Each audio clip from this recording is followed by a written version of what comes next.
Hello, friends. Hello, friends. Welcome on in on this Tuesday edition of Coffee with Brodes. What's up? What's up, Christian? Shout out Patrick Marlowe. We just recorded Open Ice Hits, so we will have Open Ice Hits up on YouTube within a little bit of time here after Coffee with Brodes. You'll be on the lookout if you're looking for the NHL podcast between myself and Kevin Durso.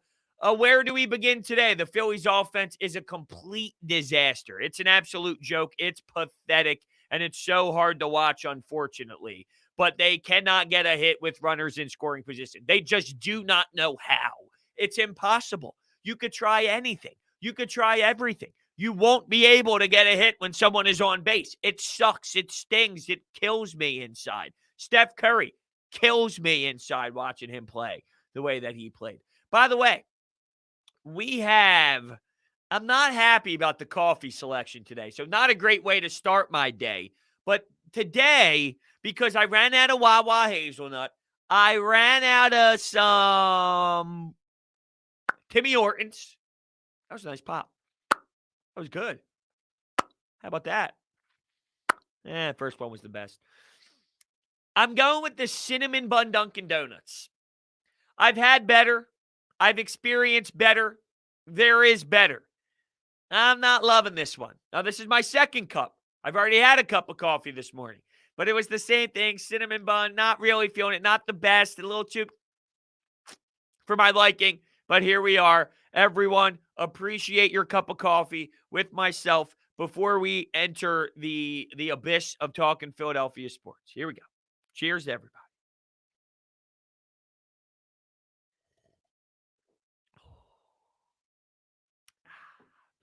All right. Arm Zebra says, I swear this city is cursed. Now, why do you say that? Because they just can't hit with runners in scoring position? Is that why you say, is that why they are cursed? Because they can't hit with runners in scoring position? Jonathan says, I'm not too mad about the Sixers. Ran into a hot, lethal Steph Curry. I would agree with you there. I'm not mad at the loss. I'm not disappointed in the loss. I mean, it kind of is what it is. You went up against a phenomenal player is what you did, and he dominated. He was phenomenal. He was incredible. By the way, it looks like we have some breaking news in the NFL. Mike Tomlin with the 3-year extension. I love it. All these Pittsburgh Steelers fans think that he should be fired every single year, yet he ends up getting extended. That's what's funny to me about it. Did I hear the crowd chanting "Fire Howard"? I did. I thought, you know what? I actually thought the crowd in the Phillies game was embarrassing, but I didn't like how the Twitter world took it. But yeah, I thought it was embarrassing, from the Eagles chants to just all of it. Like, dude, shut up. I don't like the EAGLES Eagles chants in a Phillies game when, first off, the Eagles are in a mess of a spot right now. I don't like it. To me, I don't like it. Yeah, they went into the Fire Howie stuff, which people enjoyed, but to me, Fugazi. I'm not a big fan. Shake Milton is the new Robert Covington. What does that mean exactly? What does that mean? I think Shake Milton absolutely stinks right now. He just stinks. I like his skill set. I like his attributes. I don't think he's anywhere even close to being a serious player right now. He can't. I said this yesterday in my post-game reaction show. If you did not hear this, be prepared to get stunned by this statement. You ready for this? Furkan Korkmaz deserves to play over Shake Milton. Furkan Korkmaz deserves to play over Shake Milton. Shake Milton has zero confidence and is lost on both sides of the floor. I don't like Furkan Korkmaz, but he's at least confident in what he does. He's producing more than Shake Milton. Two totally different roles. But if you're telling me handful of minutes, I can't put Shake Milton out there. He's been that much of a disaster. He's been that brutal. This isn't really to praise Furkan Korkmaz by any means. What this is this is supposed to be about how putrid Shake Milton really is. And that's the big difference. I look so angry? Well, Philadelphia sports. It takes a toll on your body, and there's only so much you can do. He looks like he's just lazy. Well, I don't think Shake Milton's a lazy player. That's where I think we're going too far. I don't think he's lazy. I think he's hardworking. He's just not very good right now. He's just not performing at a comfortable rate. I don't think it has anything to do with, no, he's not. He's lazy. Happy it's just a plant day. Oh, yeah, that's right. It's 420. How could I forget? Oh, yeah, I forgot all about it. I I would never do such a thing. I'm all for appreciating greatness, but sometimes I wish they didn't have to be so great against us. I actually thought last night was fun. I actually thought last night was enjoyable. And I think it's because we're so caught up in Joel Embiid's play, and we're watching him play the way that he does with the big man, and when he dominates, it's from a different style. To see it from a guard, I just think it adds this new element to it of fun. Like, I just thought it was so pure to watch it happen in this explosion of threes where we've seen it with the backup post-up game. We've seen it with getting to the free throw line. We see it with the face-up mid-range jumper. We don't see it with the 900-foot Jays outside of the arc and just exploding the way that you saw Steph Curry do it. So I almost thought that it was fun because it was so different.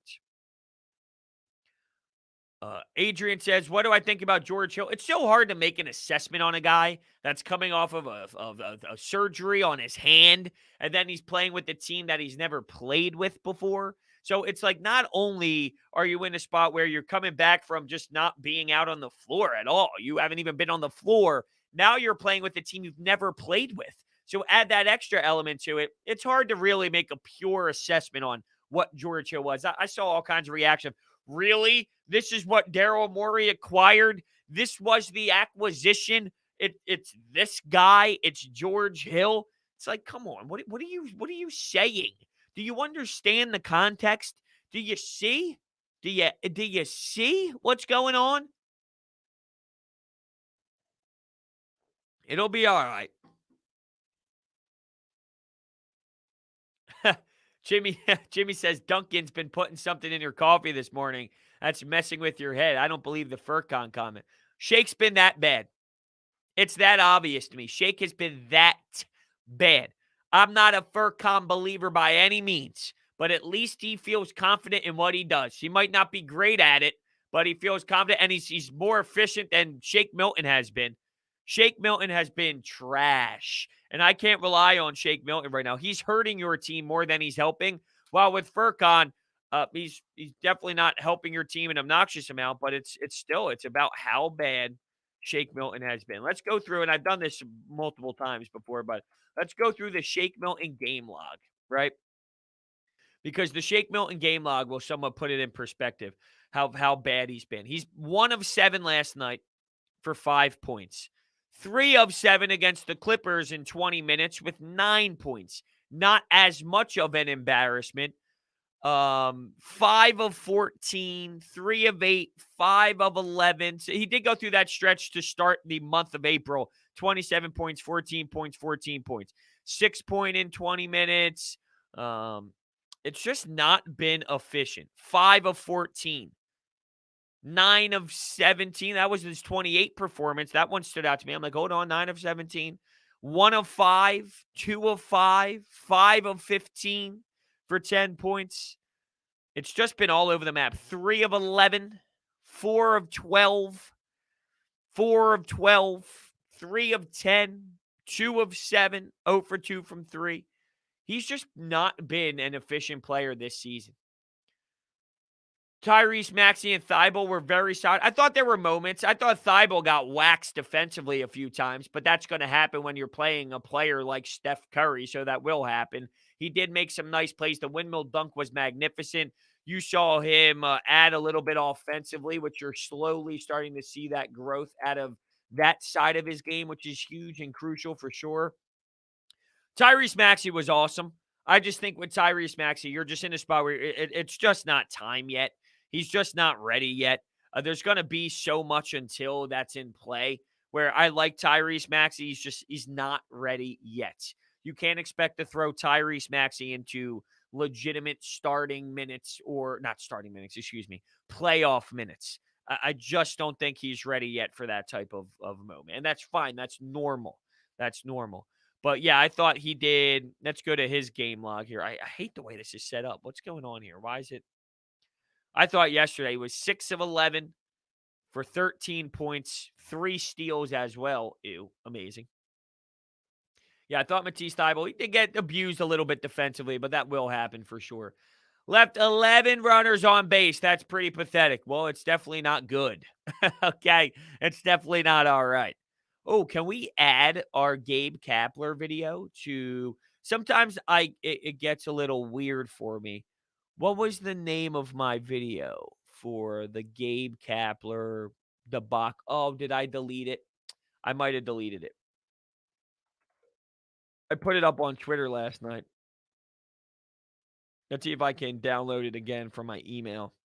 And let's see, because sometimes when I download these it doesn't work. I don't get why it doesn't work on this website where I can't get my Gabe Kapler booing a Gabe Kapler video up. It's annoying. Very annoying.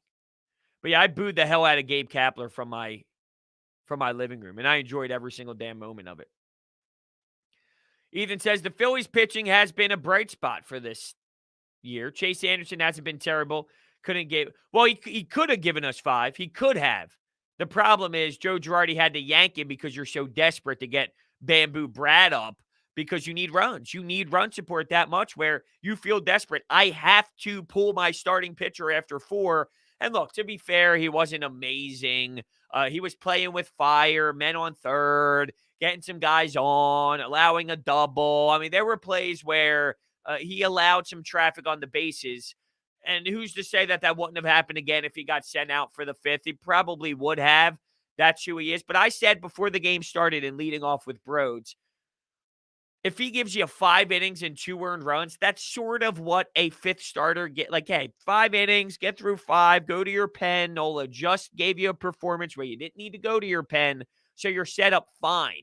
The problem is from there, you now have an issue with you need to produce so many runs that you got desperate. You watched your manager get desperate. I felt bad for Joe Girardi to have to do that. The Phillies love stranding base runners. I know. I know. It's crazy. Is it just never going to happen for Mickey Moniak? I don't like this age thing. Well, Mickey Moniak's only, what is it? I think he's 23 or something like that. So, Mickey Moniak is only age 22.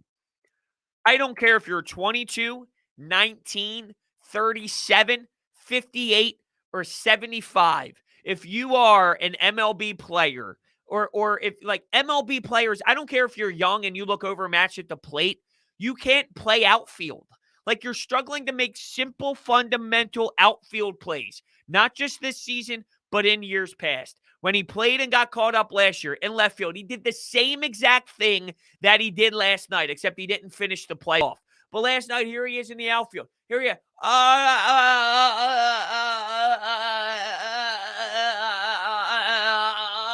there it is. Oh, there it is. And here he is trying to make the catch.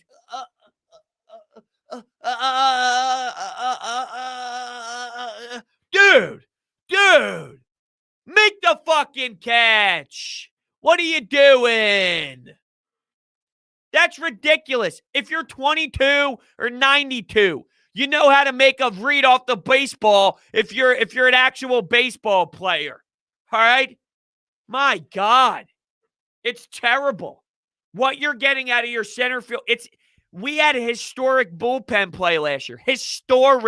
Historically garbage. You're going through historically garbage center field play. It's one after the next. Yeah, I know. You saw them flying. Do you see their work ethic to get to center field? They're like, yo, screaming. And here he is making the play, and he's mouthing the words, I don't know how I got there. I don't know how you got to the Philadelphia Phillies. I don't know how you were drafted number 1 overall. I don't know how you suck so much. I don't know how you go down swinging in 3 pitches every single damn time you touch the damn plate. It's crazy. Crazy. What the hell did I just walk into? I thought you were having a seizure. That's amazing. Imagine not knowing what's going on at all, and you just see a video of me doing that. We're talking about Mickey Moniak in center field. by the way, Adrian. That's what we were doing. I think it's batting lineup changes too. I think so too. I think I was okay with giving McCutchen a chance. There was a pitch. It was either his last at bat or the at bat prior to his last at bat. But you recognize, like, there's something wrong. He just grounded out and rolled over a pitch that should have been driven into the outfield with nice solid contact with a smooth stroke. And there's just it's not there. It's not there for Kutch. So I am willing at this point to kind of look into another direction for sure. The Phillies are 0-2 every at bat. If your name's Mickey Moniak, yes. It's funny you bring up 0-2 though. I used to actually call, and I'm not just doing this to be a jerk off because I know that you still have some high hopes for Scott Kingery. But there was once a time where my buddies and I had an inside little joke going around that Scott Kingery's name to us was Scott 0-2 Kingery because my man would fall behind 0-2 every single count. Now, I'm just going to throw this out to the people here that Scott Kingery is 1 for 26 with 12 strikeouts so far, including an 0-for-2 stint in Monday's 6-1 loss to the New York Yankees taxi squad in Coca-Cola Park. Before I even saw the situation go down with Maton getting caught up, the fact that Didi Gregorius isn't available due to some swollenness, some swelling in his arm, the fact that you are calling up Nick Maton over Kingery when Kingery could give you two positions. You are a mess in center field. You need help at shortstop. There's two spots, for Scott Kingery, and you're calling up Nick Maton and Mickey Moniak. Scott Kingery blows worse than you could ever imagine right now. It's telling you everything you need to know. Mickey Moniak or Roman Quinn? Probably Mickey Moniak.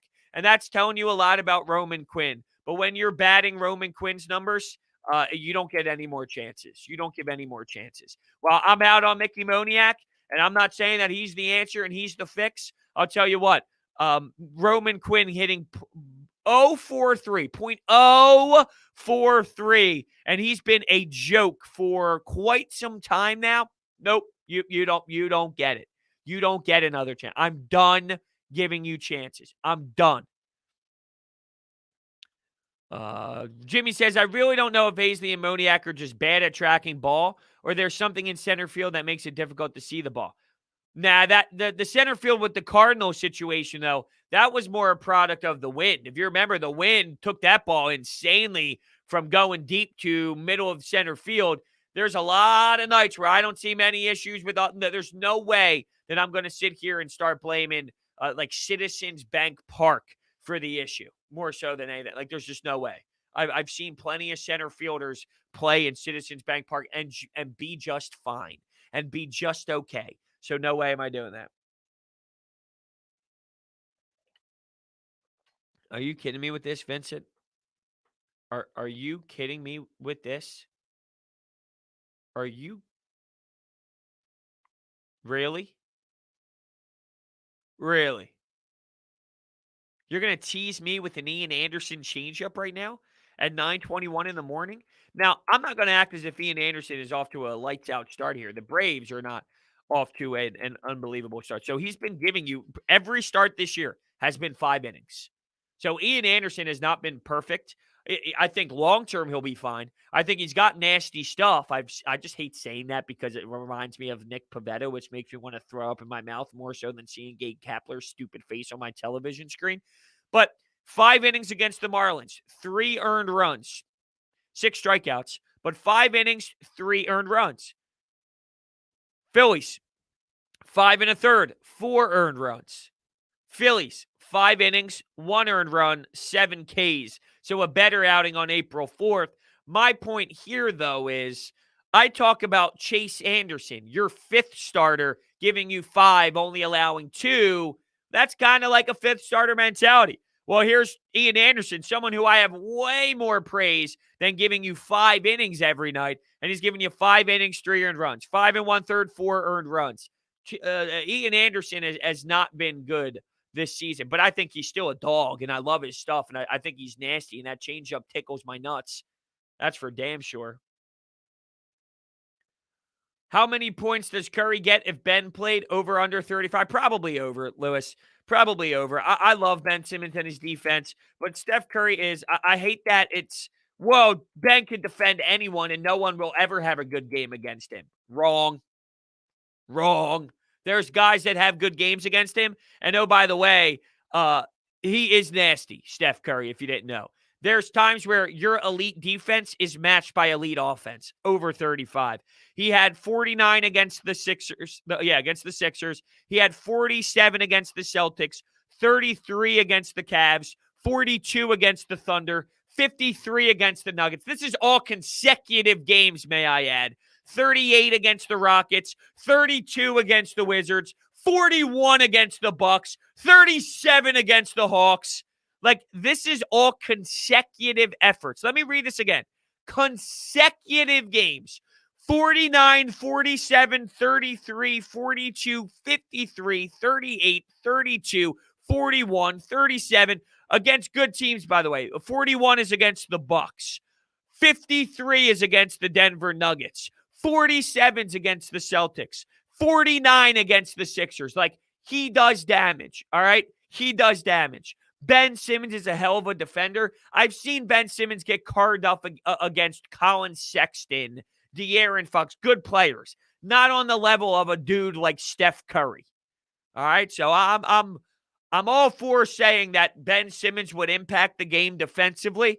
Guess what? Steph Curry's still going to give you unbelievable play. I mean, I'm almost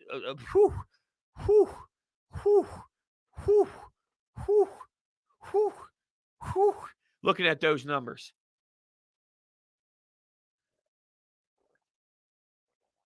I remember at the beginning of the season, he was meh with the braids on. Yeah, guess what? Players wake up, my friend. Players get going, and players find a way. That's exactly what's happening, man. You wake up. You wake up a bit. There's some rust involved, trying to figure out your teammates and getting into a rhythm without Clay and all that. I'm not worried about the offseason with Danny Green, to be honest with you. I don't know. I mean, there's going to be teams that are willing to pay him money and all. Like, I don't know, to be honest with you, about what's going to happen in the offseason with someone like Danny Green. I'm worried about this backstretch before I start talking about contracts and bringing guys back and all.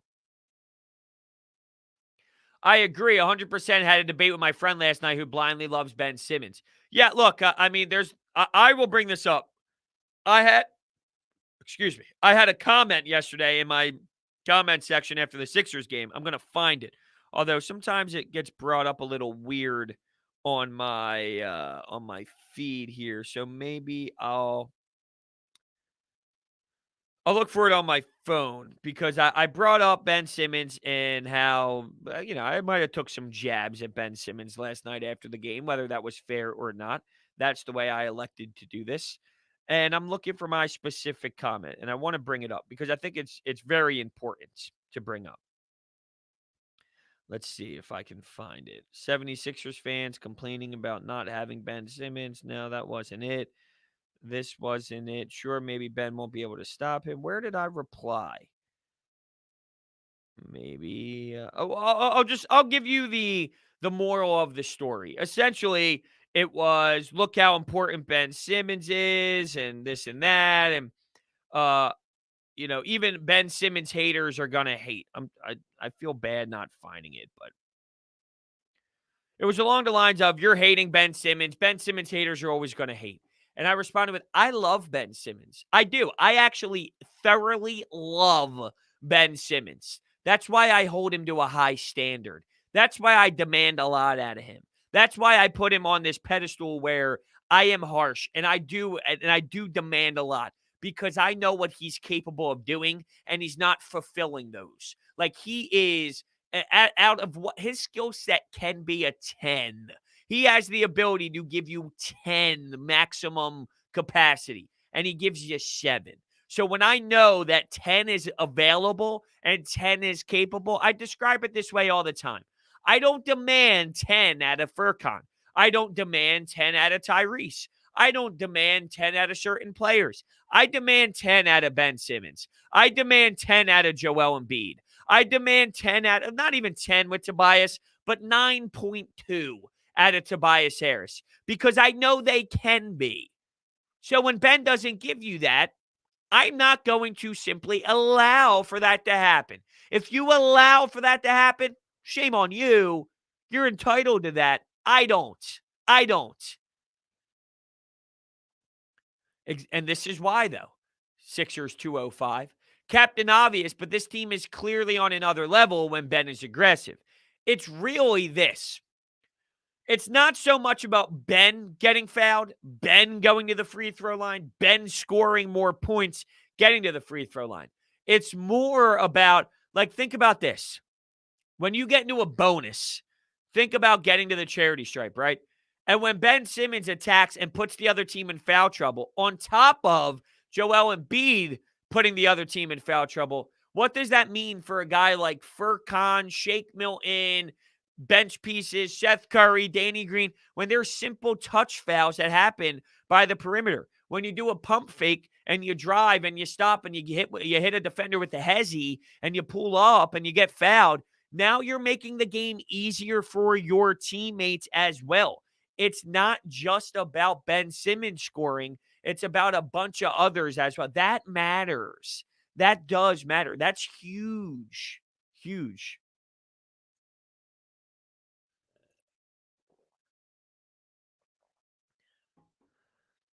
Nick Maton looked pretty good. I thought Nick Maton Nick Maton had one bad at bat, one ugly one following a hideous Mickey Moniak disgrace, but he did have the bloop, and then he squared up the ball for his last at bat. So he did have a couple nice moments. I mean, that doesn't mean much though. You have your long term option at shortstop, and Bryson Stott in the minors. You have Didi Gregorius. I mean, Nick Maton, it is what it is. I don't have much say in the Nick Maton experience for a long-term conversation, for sure. Brodes, with Alex Smith retiring, do you expect Washington to draft a quarterback in the first round? I have no clue where the Washington football team is, to be honest with you. I don't even know where the Philadelphia Eagles are. So if I don't know where they are, that's priority number one. And I do think it matters. I'm not trying to downplay what the rest of the division are doing, but I'm focused on the Eagles first, and they're such a mess all over the place right now. I don't even know what their idea is. So for me to start thinking about Ron Rivera, I got to figure out what the hell the Eagles are thinking first. And by the way, the NFL draft is coming up on us. How many days is it now? Is it 9 days? The NFL draft is on April 29th, so 9 days. It is April 20th. I cannot believe that it's already that time. It's unbelievable how fast life moves, how fast time moves. It's 420. It's 420, April 20. Mickey Money hack is such a bust. Yeah, you're not wrong.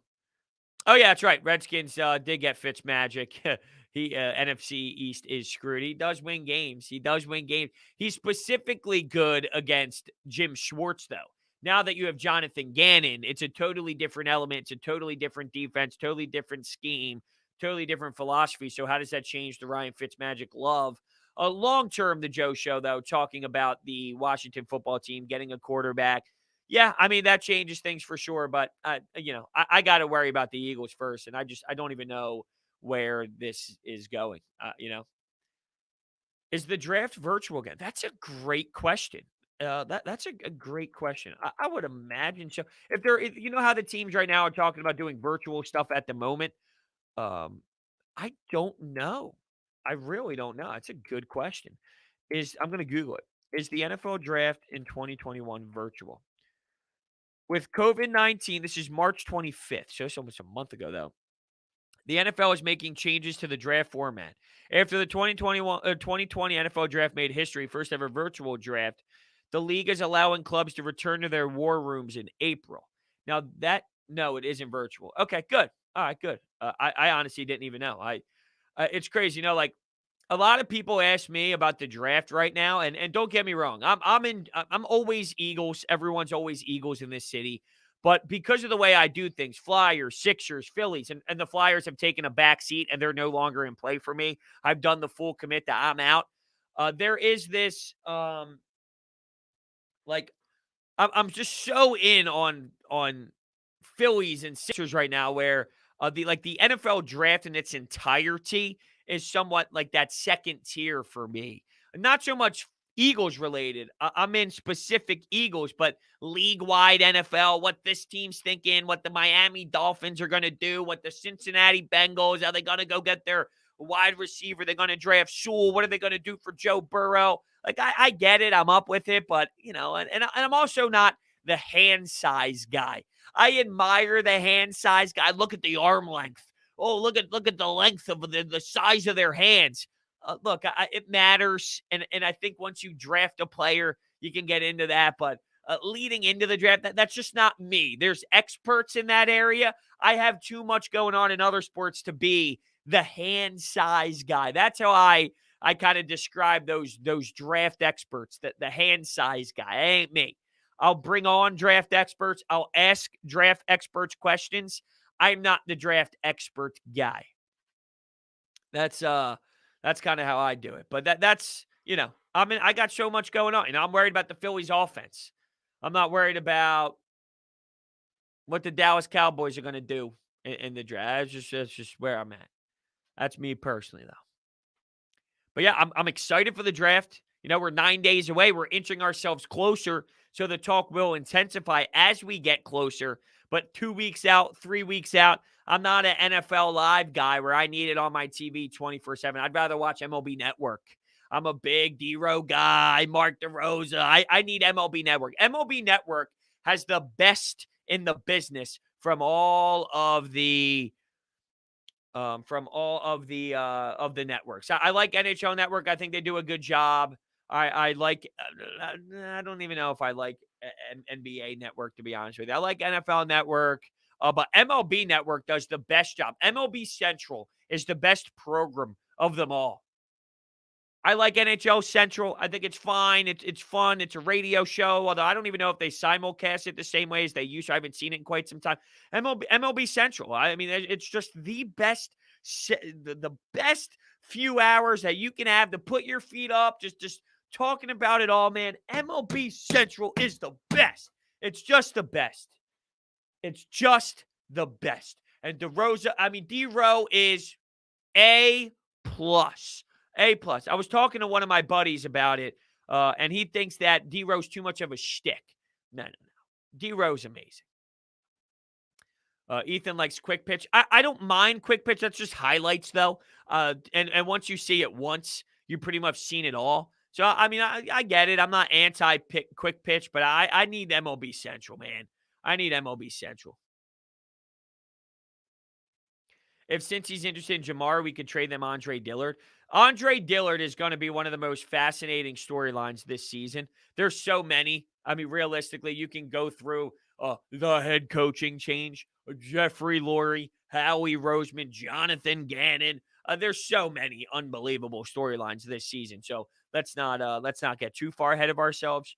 But Andre Dillard, Mailata, the whole debacle at left tackle, I think that is a crazy, crazy storyline for sure.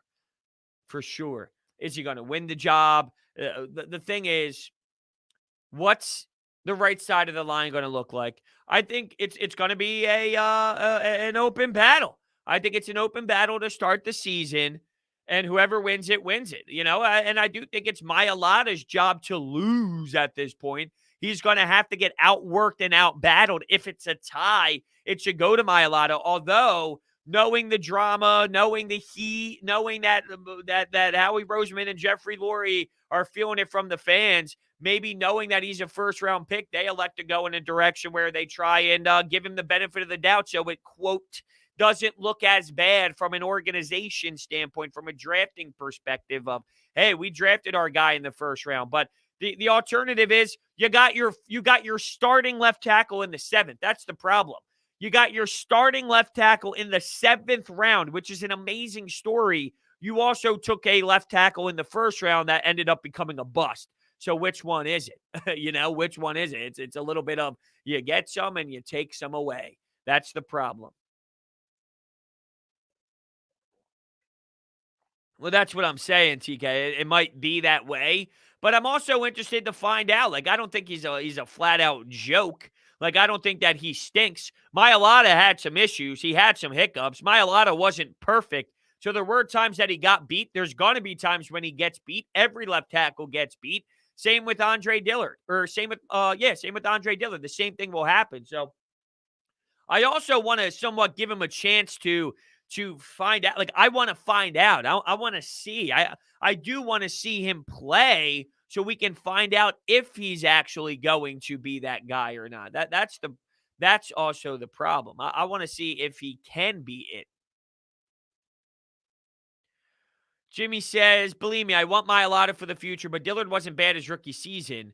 Dillard deserves a chance at another position. He can't play anything else. I mean, it's clear. He can't play anything else. Both of them. The difference is Mailata can play the right side. Dillard cannot. Dillard cannot play the right side. Mailata can. Here's the other problem. You have that right side figured out.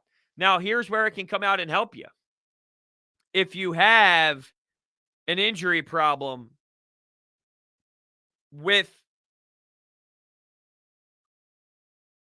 Lane Johnson, I totally just had a blank, had no clue what I was going to say there.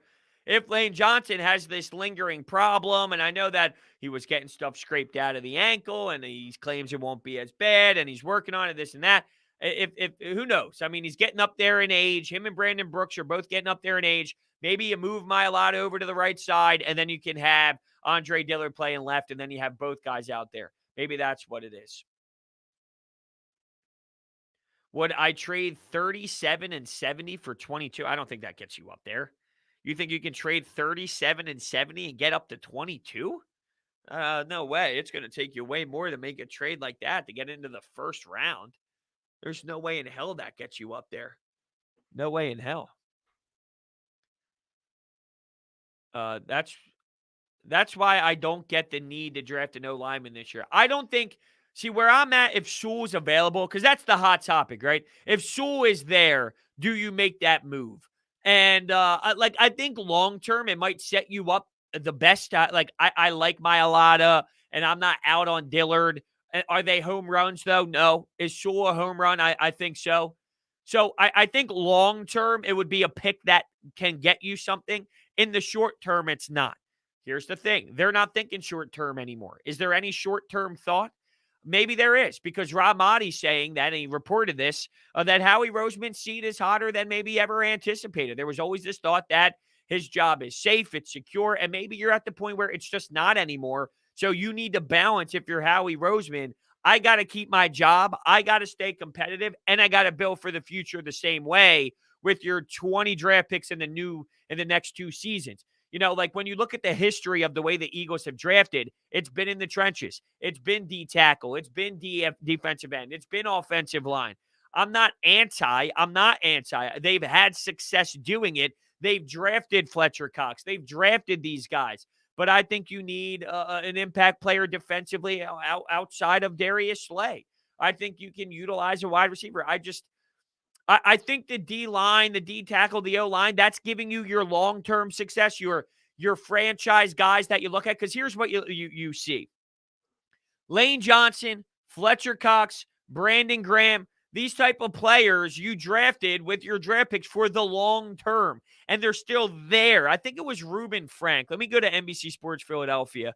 It could have been Reuben Frank. Maybe it's not. But it pretty much broke down what I just laid out with, look at Lane Johnson, look at Brandon Graham, look at Fletcher Cox, then look at some of the wide receivers. Look at what is here for the long term compared to the short term. And if you're thinking about changing this franchise around, well, is that kind of what you're looking for here? So just something to think about. That's all. Just something to think about. It doesn't mean you can't get a wide receiver that stays with you forever. Doesn't mean you can't find that Julio Jones type of receiver that you're with forever. But I do think it's, just something interesting to look at. I'm not anti. I do feel they're going to do something that's not popular, which is going to get everybody outraged, but it could possibly be the best thing long-term for them at the same time. So I'm kind of preparing myself for that, but we'll see. Like, I do think that there'll be this reaction of, oh, they're fucking this up again, just because that's how people are heading into this. There's already this predetermined thought of this isn't going to work. They are going to screw this up. So no matter what they do, you're biased and skewed to hating it already before it even happened, which is a faulty mindset.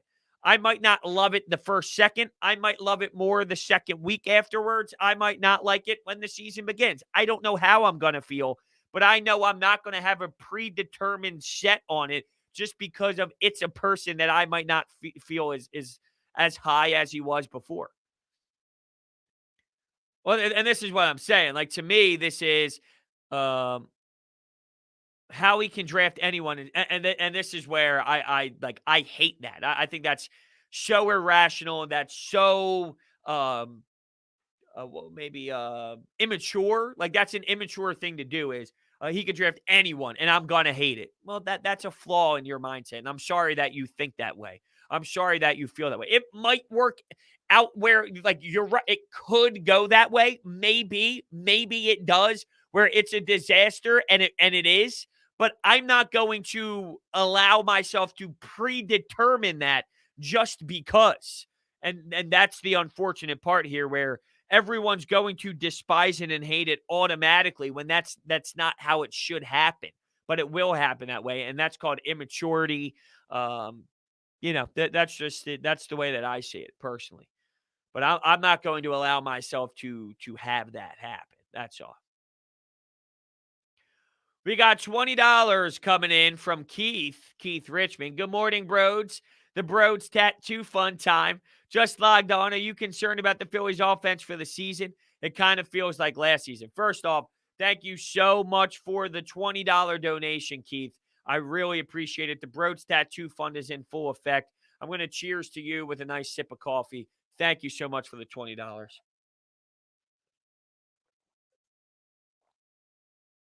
Don't love this cinnamon bun coffee cake coffee that much. It gives me a little, especially because now it's kind of lukewarm and not so much hot, so it makes it even worse.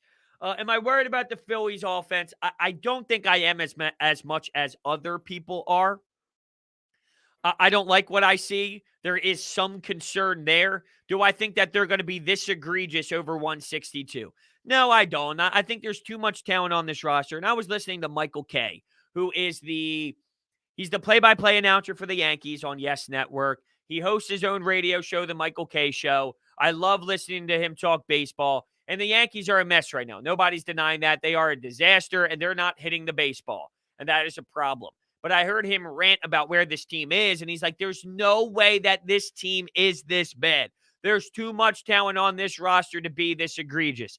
They are pathetic right now, but there's no way that they are going to be this over 162. They are just too strong on paper. I feel the same way about the Phillies. I look at it this way. Yeah, that timely hit hasn't been there, and there's been problems with getting that extra hit when you need it. There's also been games where they got that hit when they needed it, whether they found a way with a home run or they found a way with a dinky hit over the middle, or Bryce Harper is going the other way with the shift. They find a way to get the hit. They were in. I mentioned it. Here's my notes from last night, right? I love Michael Kay, Evan. I think that he's a phenomenal broadcaster and just great at his job for sure. I'm a huge fan of him. So going to my notes last night, right?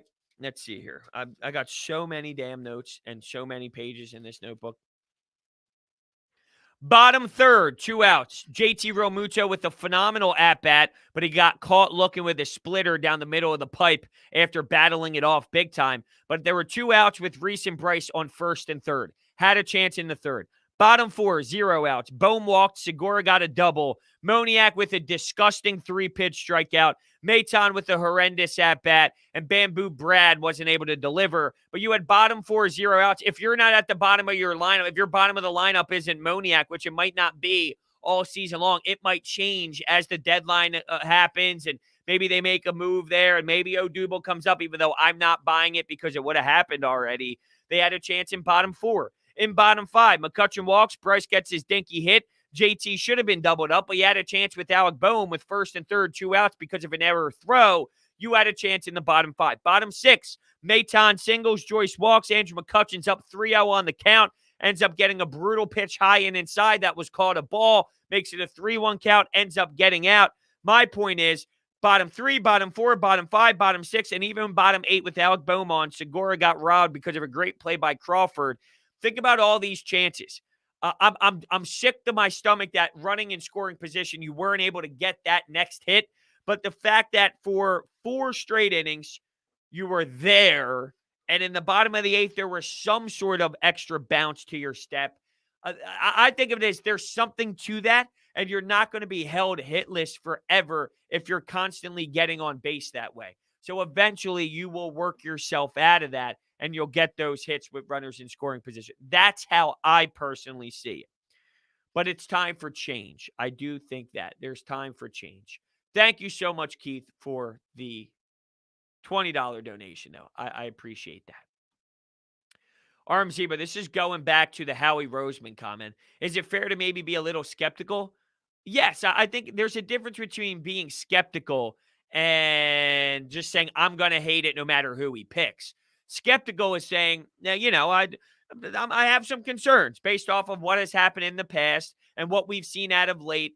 I don't feel the greatest about who's drafting and how they're drafting and Jeffrey Lurie's impact on the draft and the analytical approach and how they have separated scouting from analytics and telling the scouting department one thing and drafting another player because of the numbers and all. Like, yeah, that's fine. Saying I'm going to hate it no matter what, no matter who they pick, that's different. So being skeptical is different than I'm going to hate it no matter who is actually selected. Nick Foles chimes in. What do the Phillies see in Mickey Moniak to pick him number 1 overall? I don't know. Matt Klentak. I really don't know. Moniak is the new Roman Quinn. No one is at Roman Quinn level to this point. Roman Quinn is, it's just terrible. Batting 043. Now, Mickey Moniak to this point is batting 0. Oh man, Mickey Moniak is batting 0 in 12 strikeouts. In 12 at bats, he has 8 strikeouts. He's got 14 strikeouts in 26 at-bats in the major leagues over his 2 years, which is only 26 at-bats. But goddamn, it's brutal. Roman Quinn can run, though. No, don't be doing this to me. Roman Quinn can run, though. No, please stop. No. Gene Segura for MVP. He's tearing it up, man. Gene Segura is a dog right now. Gene Segura is crazy. Center field is 2 for 45 on the year. Disgraceful, isn't it? I mean, it's impossible. It's impossible to be that bad. It really is. Going to Gene Segura stats, though, my man's hitting 345. He's hitting 345. He's got 1 home run, 4 doubles, 5 RBI. He's tearing it up, man. He's absolutely tearing it up. I think you're going to see Joe Girardi move him up in the lineup for sure. I can't wait to see the lineup today. I don't know if you're going to get that game in on Wednesday, though. It looks like it's going to rain at that noon time. So I don't know if you're going to get that, but he's hustling too, man. That work ethic is unbelievable. We've never seen the work ethic of that is pretty funny to think that Nick Maton got a hit before a center fielder. It just shows you how brutal it really is. How would you want to fix that? I'd make phone calls at this point. And I keep bringing this up. If you go to the MLB standings, I would want someone like Mitch Haniger.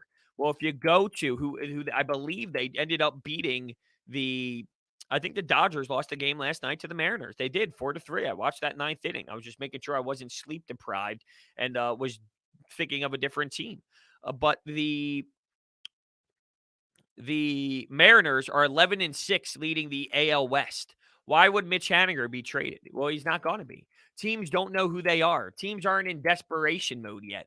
Teams are not going to be willing to just move guys for no reason at this point. I like Mitch Haniger. You're not going to get Mitch Haniger. He's got 69 at-bats right now. He's batting .319. That's the player that I would like. You're not going to get him, though. I would make a trade. I would if it's obvious that you're not going to call up Odubel Herrera, which they're not going to do, Justin, because there's no way that his play is as egregious as anything that we've seen to this point. Unless they talk about making change and they talk about getting something going differently with this lineup. If this change doesn't call, because Joe Girardi mentioned the lineup changes afterwards, right? And I'm going to go find that quote exactly. If that doesn't mean Odubel, and it just means moving Andrew McCutchen around, well, then it doesn't it's not enough. It's just not enough. Joe Girardi said post game there may be a switch up at the top of the lineup. He said that there needs to be more production out of center field. We're a little shocked by our numbers.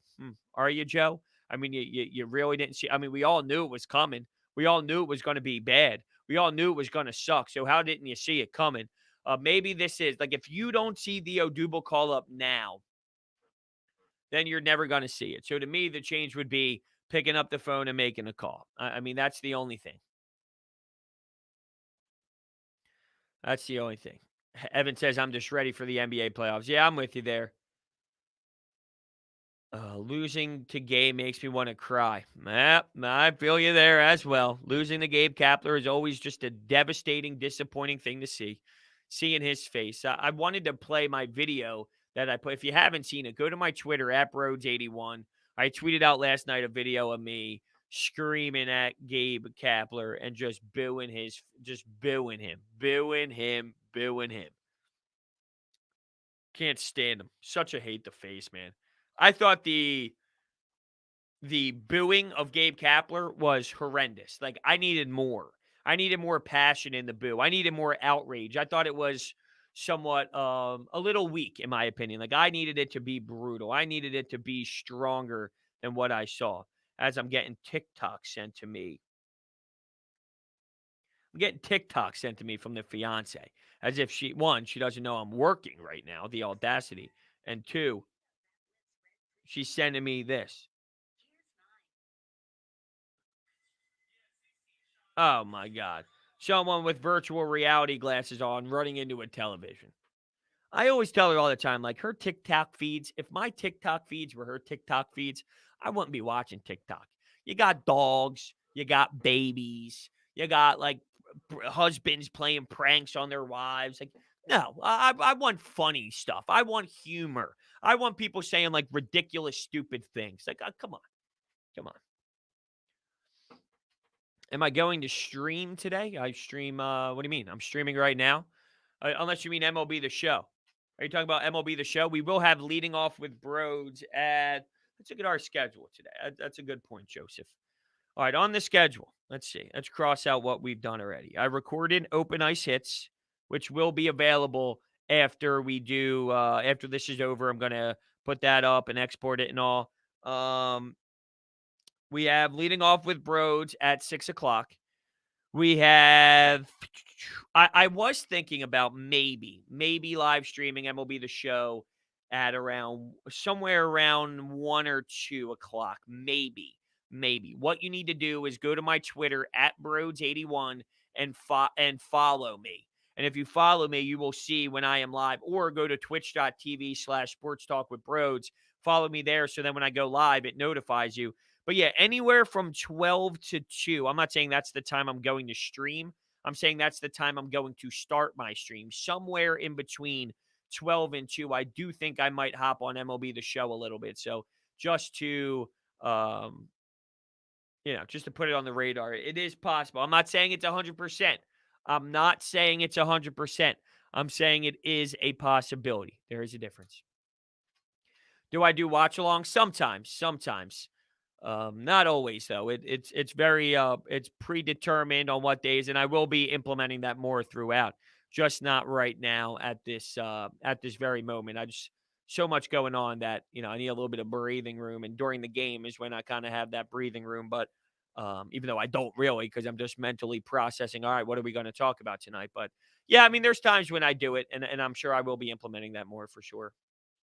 What I think of Nick Maton, I thought he did all right. He had one really ugly at bat. He had a blooper for his first MLB hit. He ended up having a really good stroke of the bat for his last at bat that was roped through the middle. Just unfortunate when it comes to it being stopped and defended. So not so much not a disappointing debut. I don't think much long term though. I don't see anything like, wow, we really got something here. I just, he's one of those younger guys that's just mucking his way, working his way, and there's a lot to kind of work out with him. Those MLB streams are hilarious. No, why is that? I got Howie Roseman going. Howie Roseman's my road to the show. I'm a Baltimore Orioles shortstop. We're in the minors. I started out hitting like 350. Now I'm batting like 255. So I've had a little bit of some issues. I had some problems. We are going to probably do a little bit of Road to the Show if we do the stream. We'll probably do a little bit of maybe some franchise mode as well. So I have been playing a bit off air, off stream, as the kids say these days. I've been playing a little bit off stream, so just getting my fingers warm, getting accustomed to the veteran gameplay and all. So haven't seen McCutcheon the same ever since he dropped a fly ball to lose you the game. Don't say that. That was so bad. That was one of the worst games I've ever played on MLB The Show in my life. It was so devastating. It was so crushing. It was so demoralizing. It was gutting, and it was painful to see. It was just terrible. Justin, I'm not there yet. I'm not there yet. This is my first MLB The Show ever. So I'm in the stages of learning the game, getting a feel of the game. I got to get better hitting. I don't time it right. I'm always fouling pitches off, or I'm swinging at pitches. Low pitches get me all the time where I'm swinging. Oh, it's a changeup low, and I guess the pitch right, so I know that little red spot on the bottom in the batting box and the strike zone, it's there and it's low, but I think it's going to hit the strike. I got to get better at seeing pitches, feeling pitches, timing pitches, swinging pitches. Yeah, I swing at every pitch. That's how you're supposed to play. I'm not here to walk. I haven't walked. I think I've walked one time in maybe 15 games. You think I'm here to work walks? My sister's ass. I don't even have a sister. But if I did, my sister's ass. Am I sitting there trying to wait for walks? No way. Brodes and his base running on the show. Name a better duo. I'm with you. Everyone's picking on me. Everyone's picking on me in my gameplay. So I guess with that, we'll kind of end it here as we're approaching 10 o'clock. I want to thank everybody for hanging out with me today on Coffee with Brodes. I don't make pitchers work. It's the seventh inning and they're at 55 pitches. That's the way I do it. We will probably live stream MLB The Show later today over on Twitch. So twitch.tv/sports talk with Brodes. Follow me on Twitter at Brodes81. Follow me on Twitter at Brodes Media. It's the last day to get in for your Charlie Manuel signed photo. It's the last day to get in on that giveaway. It's pinned to the top of my profile on Twitter. I'm looking forward to you getting in there. I'm looking forward to streaming today. MLB The Show, leading off with Brodes. Phillies recap later on. So we got a lot on the table. Thank you, everyone, for hanging out. Oh, Open Ice Hits will be uploaded shortly. Open Ice Hits was recorded this morning. Patrick Marlowe, big day for him. So if you're a hockey fan and NHL fan, make sure you're prepared. Thank you guys so much, and I'll catch you later on Twitch.